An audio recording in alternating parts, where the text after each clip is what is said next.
السلام عليكم ورحمة الله وبركاته أعزائي المشتركين في قناة الدكتور مع الدكتور خليفة مختار خليفة أخصائي الكبد والجهاز الهضمي والحميات. النهاردة حبيت أقول لكم معلومة على السريع اللي هي إيه؟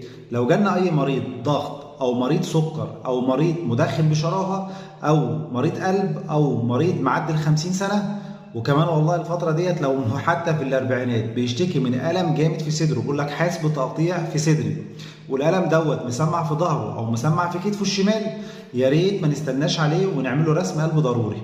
ولو رسم القلب فيه أي مشكلة نستدعي طبيب العناية. طب افرض رسم القلب ما طلعش في أي حاجة والألم ده أول مرة يجيله، نعمل له برضه إنزيمات قلب للطمأنينة ونستدعي برضه طبيب العناية ويبص عليه.